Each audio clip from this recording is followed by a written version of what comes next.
स्वागत है गौरव शुक्ला मैं हां तुहाडे नाल ते इस बुलेटिन का आगाज करन जा रहे हां वड्डी खबर दे नाल। वड्डी खबर किसान जथेबंदियां दे ऐलान दे नाल जुड़ी हुई 6 जनवरी नूं यानी कि बुधवार दे दिन पहला यह प्रोग्राम उलीकिया गया सी मार्च कढ़िया जाएगा केएमपी दे उत्ते ते हुण उस दे विच बदलाव किसान जथेबंदियां ने कीता है। हुण 7 जनवरी नूं यानी कि एक दिन पोस्टपोन कर दिता गया 6 तरीक की थां हुण 7 जनवरी नूं ट्रैक्टर मार्च कढ़िया जाएगा। 7 जनवरी नूं ट्रैक्टर दे उत्ते ट्रेलर किसान करनगे। 26 जनवरी का ट्रेलर दिखावांगे एक किसानां दे वल्लों ऐलान किया गया है। तुहानूं दस दईए कि वीरवार नूं केएमपी एक्सप्रैस वे दे उत्ते ट्रैक्टर मार्च होएगा। 26 जनवरी नूं दिल्ली दे विच ट्रैक्टर मार्च करन दा ऐलान किसान जथेबंदियां दे वल्लों पहलां ही किया गया है। 15 दिन चलेगा देश जागरण अभियान, यह भी किसानां दे वल्लों ऐलान किया गया। तो इस समय की वड्डी खबर असीं तुहानूं दस रहे हां। 7 जनवरी नूं ट्रैक्टर मार्च होएगा केएमपी दे उत्ते कुंडली मानेसर पलवल हाईवे दे उत्ते एक्सप्रैस वे दे उत्ते ते टिकरी बॉर्डर ते दूजे पासे सिंघू बॉर्डर तो भी किसान चलणगे ट्रैक्टरां दे उत्ते मार्च करते हुए ते दूजे पासे टिकरी बॉर्डर तो भी चलणगे। दोवें पासे तो मार्च चलेगा। एक पॉइंट रखा जाएगा उत्थे दोवें पहुंचणगे। उत्थे ही फिर जिहड़ियां ने बुलारे बोलणगे स्पीचां होणगियां ते उस तो बाद उसी पॉइंट तो वापस अपने अपने बॉर्डरां दे उत्ते अपनी अपनी थां दे उत्ते वापस पहुंच जाणगे किसान आगू। तो तुहानूं दस दईए कि 26 जनवरी का ट्रेलर कहा जा रहा है किसानों के वलों कि असीं 26 जनवरी नूं दिल्ली के अंदर मार्च करना है। तो इस करके असीं 7 तरीक नूं ट्रेलर दिखावांगे कि ट्रैक्टर ते किस तरीके नाल मार्च असीं करांगे। डॉक्टर दर्शनपाल थोड़ी देर पहला न्यूज़ 18 दे नाल गलबात कर रहे सी किसान आगू ते उन्होंने कहा कि 2 तो 2.5 हज़ार ट्रैक्टर इस मार्च दे विच 7 जनवरी नूं शामिल होणगे।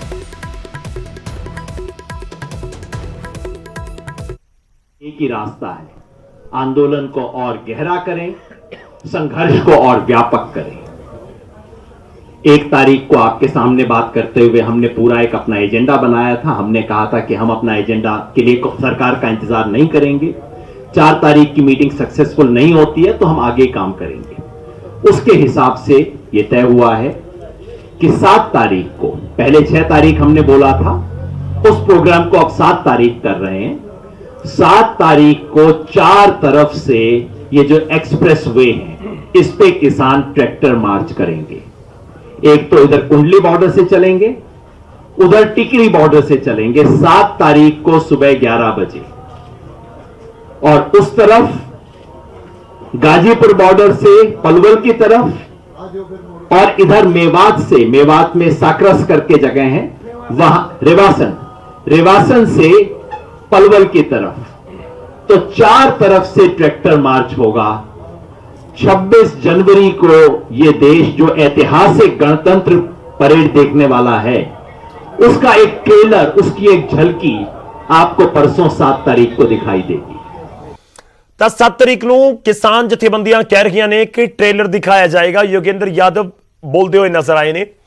अगे वधदे ते इस विचाले वड्डी खबर है कि प्रधानमंत्री हाउस के उत्ते अहम मीटिंग जारी है। प्रधानमंत्री पंजाब बीजेपी के आगुआं दे नाल मुलाकात कर रहे हैं, उन्हां तों फीडबैक लैण की कोशिश है। पंजाब बीजेपी के आगुआं दे विच हरजीत गरेवाल ते दूजे सुरजीत जियाणी ये दोवें आगू लगातार केंद्र के नुमाइंदियां नाल गलबात करने की कोशिश कर रहे हैं। 8 जनवरी नूं 8वें दौर की गलबात होनी है। तो उस तो पहला यह मुलाकात बहुत अहम है। खेती कानूनां नूं रद्द करने की मंग के उत्ते किसान अड़े हुए हैं कि असीं तां रद्द करवाने, असीं कोई अमेंडमेंट के लिए राजी नहीं हाँ।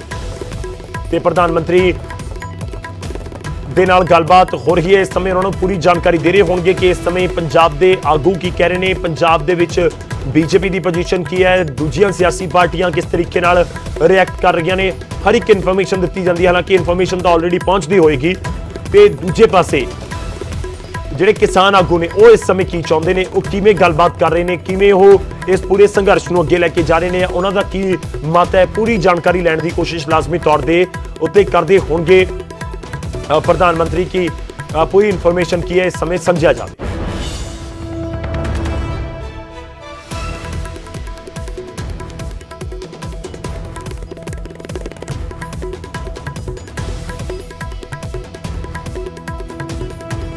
मीटिंग जारी है, तकरीबन 1 घंटा हो चलिया है, क्योंकि उम्मीद की जा रही थी कि शायद 15-20 मिनट मीटिंग हो या आधा घंटा हो।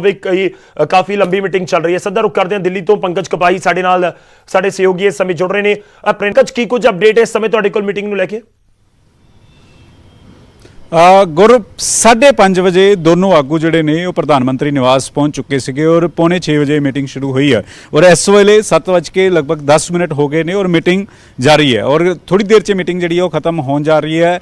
ਇੱਕ ਮੁੱਦੇ ਨੂੰ ਲੈ ਕੇ ਇੱਕ ਪੁਆਇੰਟ ਨੂੰ ਲੈ ਕੇ ਗੱਲਬਾਤ ਕੀਤੀ ਗਈ ਹੈ ਕਿ ਅੰਦੋਲਨ ਨੂੰ ਲੈ ਕੇ ਇੱਕ ਜਥੇਬੰਦੀ ਕੀ ਸੋਚ ਰਹੀ ਹੈ, ਕਿਸ ਤਰੀਕੇ ਦੇ ਨਾਲ ਅੰਦੋਲਨ ਖਤਮ ਕਰਵਾਇਆ ਜਾ ਸਕਦਾ ਹੈ, ਕਿਸ ਤਰੀਕੇ ਦੇ ਨਾਲ ਸਰਕਾਰ ਅਤੇ ਕਿਸਾਨਾਂ ਦੇ ਵਿਚਾਲੇ ਜੋ ਗੱਲਬਾਤ ਹੋਈ ਹੈ। ਲੇਕਿਨ ਦੋ ਮੰਗਾਂ ਨੂੰ ਲੈ ਕੇ ਅਜੇ ਤੱਕ ਰੇੜਕਾ ਬਣਿਆ ਹੋਇਆ ਜਿਸ ਵਿੱਚ ਐਮਐਸਪੀ ਨੂੰ ਲੈ ਕੇ ਸਰਕਾਰ ਤਿਆਰ ਹੈ, ਐਮਐਸਪੀ ਨੂੰ ਲੈ ਕੇ ਸਰਕਾਰ ਕਾਨੂੰਨ ਬਣਾਉਣ ਨੂੰ ਲੈ ਕੇ ਤਿਆਰ ਹੈ, ਲੇਕਿਨ ਤਿੰਨੇ ਕਾਨੂੰਨ ਰੱਦ ਨਹੀਂ ਹੋਣਗੇ। ਲੇਕਿਨ ਹੁਣ ਜਥੇਬੰਦੀਆਂ ਕਹਿ ਰਹੀਆਂ ਨੇ ਕਿ ਤਿੰਨੇ ਕਾਨੂੰਨ ਰੱਦ ਹੋਣ ਉਸ ਤੋਂ ਬਾਅਦ ਹੀ ਐਮਐਸਪੀ ਨੂੰ ਲੈ ਕੇ ਚਰਚਾ ਹੋਏਗੀ। ਤਾਂ ਇਹ ਸਾਰੇ ਘਟਨਾਕ੍ਰਮ ਬਾਰੇ ਜਾਣਕਾਰੀ ਜਿਹੜੀ ਹੈ ਉਹ ਬਕਾਇਦਾ ਤੌਰ ਤੇ ਹਰਜੀਤ ਸਿੰਘ ਗਰੇਵਾਲ ਔਰ ਸੁਰਜੀਤ ਕੁਮਾਰ ਜੈਨੀ ਦੇ ਰਹੇ ਨੇ। ਸਿਰਫ ਕਿਸਾਨ ਅੰਦੋਲਨ ਨੂੰ ਲੈ ਕੇ ਨਹੀਂ ਗੌਰਵ, ਬਲਕਿ ਪਿਛਲੇ ਦਿਨਾਂ 'ਚ ਅਸੀਂ ਦੇਖਿਆ ਕਿ ਕਿਸ ਤਰੀਕੇ ਦੇ ਨਾਲ ਬੀਜੇਪੀ ਲੀਡਰਾਂ ਦੇ ਵੀ ਘਿਰਾਵ ਹੋ ਰਹੇ ਨੇ।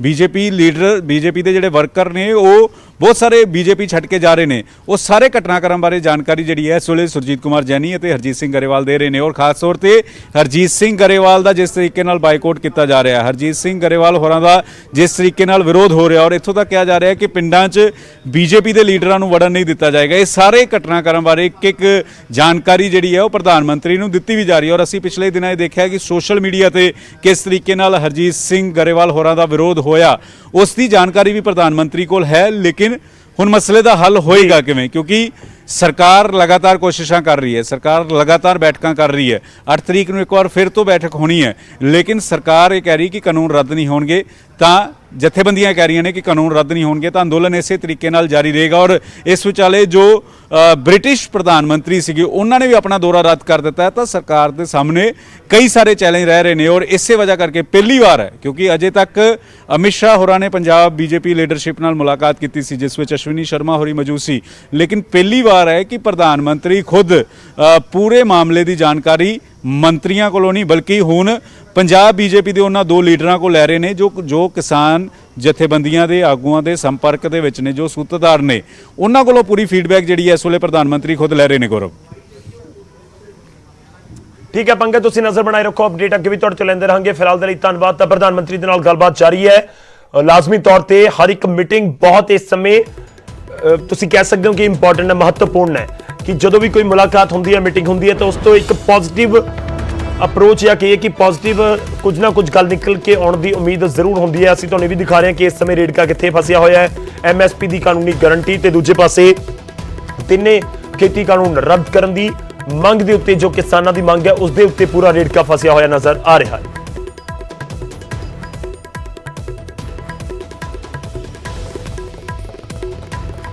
ਹੁਣ ਅੱਗੇ ਵਧਦੇ ਹਾਂ ਅਗਲੀ ਵੱਡੀ ਖਬਰ। ਖੇਤੀ ਕਾਨੂੰਨਾਂ ਦੇ ਰੇੜਕੇ ਦੇ ਵਿਚਾਲੇ ਵੱਡੀ ਖਬਰ ਇਹ ਹੈ ਕਿ ਪੰਜਾਬ ਦੇ ਵਿੱਚ ਤਿੰਨੋਂ ਕੇਂਦਰੀ ਕਾਨੂੰਨ ਲਾਗੂ ਨੇ ਤੇ ਸਰਕਾਰ ਦੇ ਕਾਂਗਰਸ ਦੇ ਵੱਡੇ ਆਗੂ ਤੇ ਵੱਡੇ ਲੀਡਰ ਕਹਿ ਰਹੇ ਨੇ।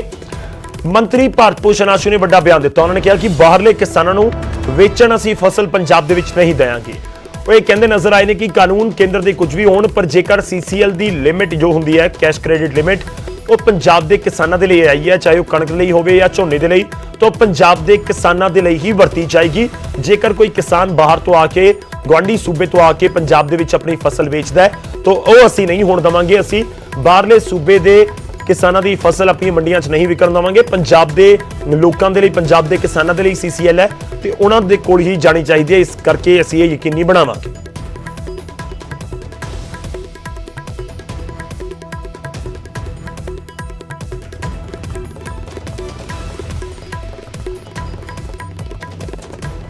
ਮੈਂ ਜੇ ਤਿੰਨੇ ਕਾਨੂੰਨਾਂ ਦੀ ਗੱਲ ਕਰਾਂ ਕਿ ਇਹ ਤਿੰਨੇ ਕਾਨੂੰਨ ਫਿਲਹਾਲ ਦੀ ਘੜੀ ਪੰਜਾਬ ਦੇ ਵਿੱਚ ਲਾਗੂ ਹੈ ਜਾਂ ਨਹੀਂ? ਬਿਲਕੁਲ ਲਾਗੂ ਨਹੀਂ ਹੈ। ਰਾਦਰ ਉਹ ਲਾਗੂ ਕਰਨ ਵਾਸਤੇ ਠੀਕ ਹੈ, ਕਾਨੂੰਨ ਹੈ, ਉਹ ਲਾਗੂ ਕਰਨ ਕੀ ਵਾਸਤੇ ਪੰਜਾਬ ਸਰਕਾਰ ਨੇ ਇੰਪਲੀਮੈਂਟ ਕੀਤਾ ਜਾਂ ਜਿਸ ਤਰ੍ਹਾਂ ਕੇਂਦਰ ਸਰਕਾਰ ਨੇ ਇੰਪਲੀਮੈਂਟ ਕਰਤੇ ਨਾਲ ਦੀ ਨਾਲ ਪੰਜਾਬ ਤੇ ਵੀ ਇਹ ਕਾਨੂੰਨ ਲਾਗੂ ਹੋ ਚੁੱਕੇ ਨੇ? ਕੋਈ ਲਾਗੂ ਨਹੀਂ। ਦੇਖੋ ਇਹਦੀ ਸੈਂਟਿਟੀ ਨੂੰ ਸਮਝੋ। ਇਹਦੇ ਤੇ ਹਲੇ ਤਾਈਂ ਕੋਈ ਕਿਤੇ ਵੀ ਸਾਰੇ ਹਿੰਦੁਸਤਾਨ 'ਚ ਕੋਈ ਲਾਗੂ ਨਹੀਂ ਹੋਇਆ, ਨਾ ਕੋਈ ਮੰਡੀ ਬਣੀ, ਨਾ ਮੰਡੀ ਦੀ ਪਰਚੇਜ਼ ਹੋਈ, ਅੱਜ ਦੀ ਤਰੀਕ 'ਚ ਕੁਝ ਨਹੀਂ ਹੈ। ਸੋ ਇਸ ਗੱਲ ਨੂੰ ਪਹਿਲਾਂ ਸਮਝਣ ਦੀ ਤੁਸੀਂ ਵੀ ਰਿਸਰਚ ਕਰੋ। ਜਦੋਂ ਪ੍ਰੋਕਿਉਰਮੈਂਟ ਸੀਜ਼ਨ ਆਏਗਾ ਉਦੋਂ ਇਹਨਾਂ ਲਾਜ਼ ਦਾ ਕੀ ਇੱਥੇ ਇੰਪੈਕਟ ਪਏਗਾ ਤੁਸੀਂ ਮੈਂ ਦੋ ਬੈਠ ਕੇ ਡਿਸਕਸ ਕਰਾਂਗੇ। ਪਰ ਅਸੀਂ ਬਾਹਰ ਦੀ ਫਸਲ ਸਾਡੀ ਸੀਸੀਐਲ ਦੇ ਵਿੱਚੋਂ ਅਸੀਂ ਬਿਲਕੁਲ ਨਹੀਂ ਖਰੀਦਾਂਗੇ। ਜਿਹੜੀ ਪੰਜਾਬ ਦੀ ਸੀਸੀਐਲ ਆਉਂਦੀ ਹੈ, ਕੈਸ਼ ਕ੍ਰੈਡਿਟ ਲਿਮਿਟ ਆਉਂਦੀ ਹੈ ਤੇ ਉਹਦੇ ਨਾਲ ਜਿਹੜੀ ਕਿਸਾਨਾਂ ਦੀ ਫਸਲ ਖਰੀਦੀ ਜਾਂਦੀ ਹੈ ਉਹ ਪੰਜਾਬ ਦੇ ਕਿਸਾਨਾਂ ਦੀ ਫਸਲ ਹੋਏਗੀ। ਇਹ ਅਸੀਂ ਇਨਸ਼ੋਰ ਕਰਕੇ। ਸਰ ਜੇ ਕੋਈ ਬਾਹਰਲਾ ਕਿਸਾਨ ਫਸਲ ਵੇਚਣ ਲਈ ਆਉਂਦਾ ਕਿ ਉਸ ਦੀ ਫਸਲ ਨਹੀਂ ਖਰੀਦੀ ਜਾਏਗੀ? ਕਿਸਾਨ ਤਾਂ 10 ਕੋਹਾਂ ਤੇ ਨਹੀਂ ਜਾ ਸਕਦਾ। ਜੇ ਕੋਈ ਆਉਂਦਾ ਪੋਸੀਬਿਲਿਟੀ ਬਣਦੀ ਹੈ ਸਰ? ਕੋਈ ਹਾਈਪੋਥੈਟੀਕਲ ਗੱਲ ਨਾ ਕਰੋ। ਕਿਸਾਨ ਤਾਂ ਦੋ ਕੋਹ ਤੇ ਨਹੀਂ ਜਾਂਦਾ, ਇਹ ਸਿਰਫ ਟਰੇਡਰ ਆਂਦਾ ਜਿਹੜਾ ਉੱਥੋਂ ਖਰੀਦ ਕੇ ਆਉਂਦਾ।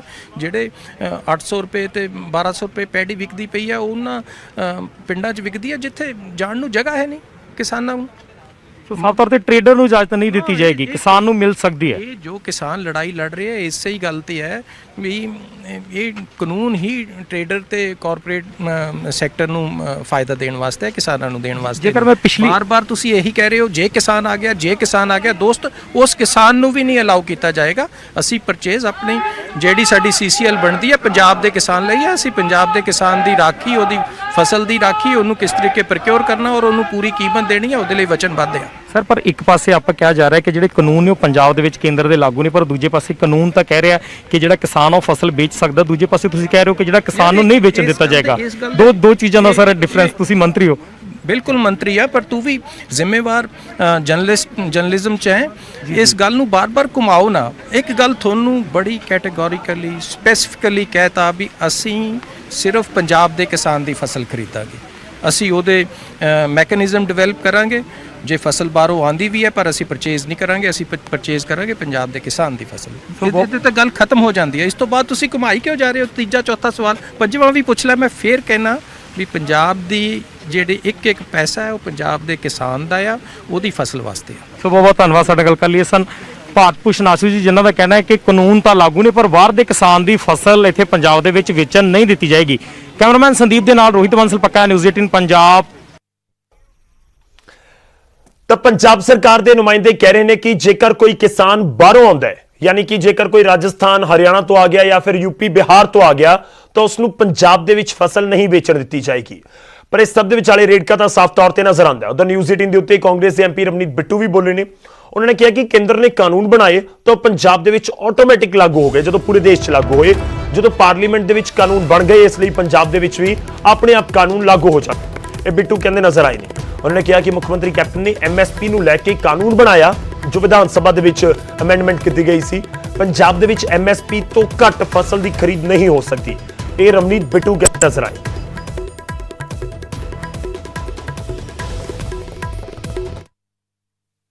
ਰਵਨੀਤ ਸਿੰਘ ਬਿੱਟੂ, ਜਸਵੀਰ ਸਿੰਘ ਡਿੰਪਾ, ਗੁਰਜੀਤ ਸਿੰਘ ਔਜਲਾ ਸਾਰੇ ਧਰਨਾ ਇੱਥੇ ਦੇ ਰਹੇ ਨੇ।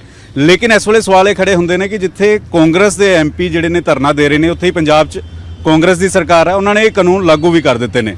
ਬਿੱਟੂ ਸਾਹਿਬ, ਤੁਸੀਂ ਧਰਨਾ ਦਿੰਦੇ ਰਹਿ ਗਏ, ਤੁਹਾਡੀ ਸਰਕਾਰ ਨੇ ਕਾਨੂੰਨ ਲਾਗੂ ਵੀ ਕਰਕੇ ਦੱਸਿਆ ਵੀ ਨਹੀਂ ਤੁਹਾਨੂੰ?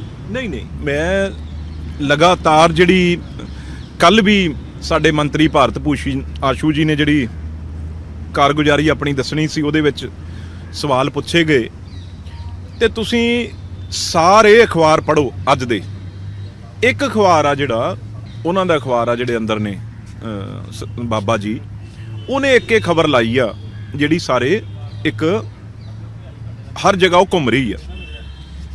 ਜਿਹੜਾ ਇਹੀ ਤਾਂ ਗੱਲ ਆ ਨਾ, ਹੋਰ ਅਸੀਂ ਕੀ ਬਾਰ-ਬਾਰ ਕਹਿੰਦੇ ਆ ਵੀ ਜਿਹੜਾ ਇੱਕ ਕਾਨੂੰਨ ਪਾਰਲੀਮੈਂਟ 'ਚ ਬਣ ਗਏ, ਫਿਰ ਪਾਰਲੀਮੈਂਟ ਦਾ ਕੀ ਮਤਲਬ ਹੋਇਆ? ਉਹ ਕਾਨੂੰਨ ਕੋਈ ਰੋਕ ਹੀ ਨਹੀਂ ਸਕਦਾ ਤੇ ਉਹ ਕਾਨੂੰਨ ਲਾਗੂ ਹੋਣੇ ਹੀ ਹੋਣੇ ਆ।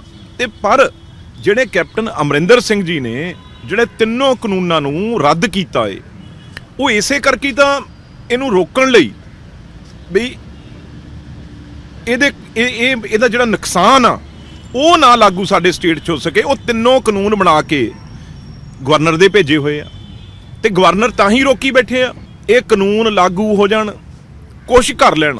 ਸਿੱਧਾ ਕੈਪਟਨ ਅਮਰਿੰਦਰ ਸਿੰਘ ਦਾ ਇੱਕੋ ਜਵਾਬ ਆ ਸਾਡੀ ਸਰਕਾਰ ਦਾ, ਫੂਡ ਸਪਲਾਈ ਮਹਿਕਮੇ ਦਾ, ਨਾ ਕਿਸੇ ਵਪਾਰੀ ਨੂੰ ਆ ਕਣਕ ਦਾ ਸੀਜ਼ਨ ਆ ਜਾਣਾ ਨਾ ਵੜਨ ਦਵਾਂਗੇ, ਨਾ ਕਿਸੇ ਬਾਹਰਲੇ ਸੂਬੇ ਦੀ ਕਣਕ ਵੜਨ ਦਵਾਂਗੇ। ਤੇ ਫਿਰ ਸਾਡੇ ਤੇ ਪਹਾੜ ਸਿੱਟ ਲੈਣਗੇ ਕਾਨੂੰਨ ਤਾਂ ਰੋਕ ਹੀ ਨਹੀਂ ਸਕਦੇ ਨਾ। ਲੇਕਿਨ ਕਾਂਗਰਸ ਦਾ ਡਬਲ ਸਟੈਂਡਰਡ ਨਜ਼ਰ ਆ ਰਿਹਾ ਨਾ ਪੰਜਾਬ ਸਰਕਾਰ ਦਾ। ਇੱਕ ਪਾਸੇ ਤੁਸੀਂ ਇੱਥੇ ਧਰਨੇ ਤੇ ਬੈਠੇ ਹੋਏ ਹੋ ਤਾਂ ਫਿਰ ਪੰਜਾਬ ਸਰਕਾਰ ਨੇ ਲਾਗੂ ਕਿਉਂ ਕਰਤੇ? ਪੰਜਾਬ ਸਰਕਾਰ ਵੱਲੋਂ ਕਿਉਂ ਲਾਗੂ ਹੋਏ? ਤੁਸੀਂ ਗੱਲ ਫਿਰ ਸਮਝਦੇ ਨਹੀਂ। ਮੁਲਕ ਤਾਂ ਇੱਕ ਆ, ਪੰਜਾਬ ਕੋਈ ਪਾਕਿਸਤਾਨ ਦਾ ਹਿੱਸਾ ਥੋੜੀ ਆ, ਪੰਜਾਬ ਹਿੰਦੁਸਤਾਨ ਦਾ ਹਿੱਸਾ। ਜੇ ਉੱਥੇ ਲਾਗੂ ਨਾ ਹੋਣੇ ਹੋਣ ਫਿਰ ਆਪਾਂ ਉਰੇ ਕਿਸਾਨ ਕਾਹਦੇ ਲਈ ਰੋਜ਼ ਮੀਟਿੰਗਾਂ ਕਰਨ? ਇੰਨੇ ਲੱਖ ਕਿਸਾਨ ਰੋਜ਼ ਉਰੇ ਬੈਠਾ ਕਾਹਦੇ ਲਈ ਬੈਠਾ?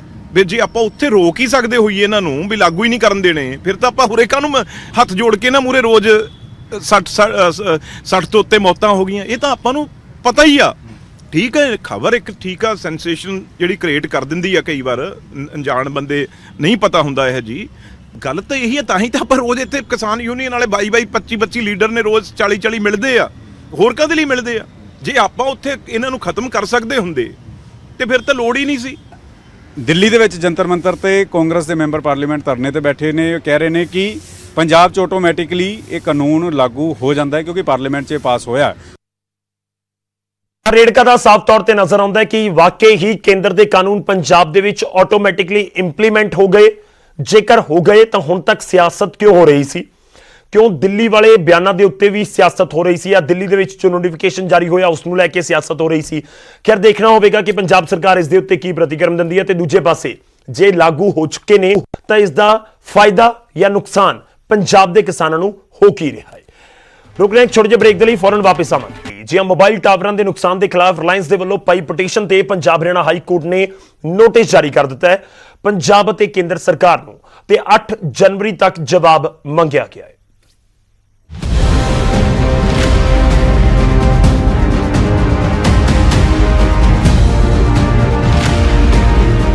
ਰਿਲਾਇੰਸ ਦੀ ਪਟੀਸ਼ਨ ਤੇ ਪੰਜਾਬ ਹਰਿਆਣਾ ਹਾਈ ਕੋਰਟ ਨੇ ਗੰਭੀਰ ਨੋਟਿਸ ਲਿਆ ਹੈ। ਪੰਜਾਬ ਤੇ ਕੇਂਦਰ ਸਰਕਾਰ ਨੂੰ ਨੋਟਿਸ ਜਾਰੀ ਕਰਕੇ 8 ਫਰਵਰੀ ਤੱਕ ਜਵਾਬ ਮੰਗਿਆ ਗਿਆ ਹੈ। ਮੰਗਲਵਾਰ ਨੂੰ ਹੋਈ ਸੁਣਵਾਈ ਦੌਰਾਨ ਪੰਜਾਬ ਸਰਕਾਰ ਵੱਲੋਂ ਐਡਵੋਕੇਟ ਜਨਰਲ ਅਤੁਲ ਨੰਦਾ ਤੇ ਕੇਂਦਰ ਦੇ ਵੱਲੋਂ additional solicitor general Satpal Jain ਪੇਸ਼ ਹੋਏ। ਅਤੁਲ ਨੰਦਾ ਨੇ ਅਦਾਲਤ ਨੂੰ ਦੱਸਿਆ ਕਿ ਪੰਜਾਬ ਸਰਕਾਰ ਮੋਬਾਈਲ ਟਾਵਰਾਂ ਦੇ ਹੋਏ ਨੁਕਸਾਨ ਨੂੰ ਲੈ ਕੇ ਗੰਭੀਰ ਹੈ। ਸੂਬਾ ਸਰਕਾਰ ਦੇ ਵੱਲੋਂ ਪੰਜਾਬ ਭਰ ਦੇ ਵਿੱਚ 1019 ਪੈਟਰੋਲਿੰਗ ਪਾਰਟੀਆਂ ਦੀ ਡਿਊਟੀ ਲਗਾਈ ਗਈ ਹੈ ਜੋ ਹਰ ਵਕਤ ਨਿਗਰਾਨੀ ਕਰ ਰਹੀਆਂ ਨੇ। 22 ਨੋਡਲ ਅਫਸਰ ਨਿਯੁਕਤ ਕੀਤੇ ਗਏ ਨੇ ਜੋ ਟਾਵਰਾਂ ਦੇ ਹੋਏ ਨੁਕਸਾਨ ਦਾ ਜਾਇਜ਼ਾ ਲੈ ਰਹੇ ਨੇ। ਸਟੇਟ ਗਵਰਨਮੈਂਟ ਨੇ 1000 ਦੇ ਕਰੀਬ ਪੈਟਰੋਲ ਪਾਰਟੀਆਂ ਇਸ ਕੰਮ ਲਈ ਲਾਈਆਂ ਹੈ ਕਿ ਕੋਈ ਲਾਅ ਐਂਡ ਆਰਡਰ ਪ੍ਰੋਬਲਮ ਨਾ ਹੋਵੇ ਸੋ ਦੈਟ ਅਸੀਂ ਹਰ ਸਿਟੀਜ਼ਨ ਭਾਵੇਂ ਐਕਸ ਹੋਵੇ ਭਾਵੇਂ ਵਾਈ ਹੋਵੇ ਉਹਨੂੰ ਪ੍ਰੋਟੈਕਟ ਕਰਨ ਲਈ ਬਾਧ ਹਾਂ constitutionally also. As far as nodal officers are concerned, in every district there is a nodal officer. ਜੇ ਤੁਹਾਨੂੰ ਲੱਗਦਾ ਹੈ ਕਿ ਤੁਹਾਡੀ ਕੋਈ ਸੁਣਵਾਈ ਨਹੀਂ ਹੋ ਰਹੀ ਤੁਸੀਂ ਉੱਥੇ ਜਾ ਕੇ ਦੱਸ ਸਕਦੇ ਹੋ। ਰਿਲਾਇੰਸ ਨੇ ਸੋਮਵਾਰ ਨੂੰ ਮੋਬਾਈਲ ਟਾਵਰਾਂ ਅਤੇ ਸੰਪत्ति ਦੇ ਹੋਏ ਨੁਕਸਾਨ ਦੇ ਖਿਲਾਫ ਪਟੀਸ਼ਨ ਦਾਖਲ ਕੀਤੀ ਸੀ। ਕੰਪਨੀ ਨੇ ਆਪਣੀ ਸੰਪत्ति ਤੇ ਮੁਲਾਜ਼ਮਾਂ ਦੀ ਸੁਰੱਖਿਆ ਯਕੀਨੀ ਕੀਤੇ ਜਾਣ ਦੀ ਵੀ ਮੰਗ ਕੀਤੀ ਸੀ। कोर्ट ने इसमें कंटेंशन रिकॉर्ड करते हुए हमारी कुछ और सरकार की कंटेंशन रिकॉर्ड करते हुए एडवोकेट जनरल ने कहा कि हम सारे मोड्स हम अपना रहे हैं। उन्होंने 1019 पेट्रोल पार्टीज़ डिप्यूट कर दी हैं, 22 नोडल ऑफिसर्स अपॉइंट किए हैं 27 डिस्ट्रिक्ट में। सो वो कह रहे हैं कि हम प्रिवेंशन ले रहे हैं मोड वगैरह। तो कोर्ट ने नोटिस इशू किया है इसमें कि दिस रिक्वायर्स कंसिडरेशन 8 फरवरी के लिए। ਪੰਜਾਬ 'ਚ ਕਿਸਾਨ ਅੰਦੋਲਨ ਦੀ ਆੜ ਦੇ ਵਿੱਚ ਰਿਲਾਇੰਸ ਦੇ ਕਈ ਮੋਬਾਈਲ ਟਾਵਰਾਂ ਦਾ ਨੁਕਸਾਨ ਹੋਇਆ, ਜਿਸ ਖਿਲਾਫ ਕੰਪਨੀ ਨੇ ਅਦਾਲਤ ਦੀ ਸ਼ਰਨ ਲਈ ਹੈ। ਅਦਾਲਤ ਨੇ ਮਾਮਲੇ ਦੀ ਗੰਭੀਰਤਾ ਨੂੰ ਵੇਖਦਿਆਂ ਪੰਜਾਬ ਸਰਕਾਰ ਅਤੇ ਕੇਂਦਰ ਸਰਕਾਰ ਤੋਂ ਜਵਾਬ ਤਲਬ ਵੀ ਕਰ ਲਿਆ ਹੈ। ਚੰਡੀਗੜ੍ਹ ਤੋਂ ਮੇਸ਼ ਸ਼ਰਮਾ, ਨਿਊਜ਼ 18 ਪੰਜਾਬ।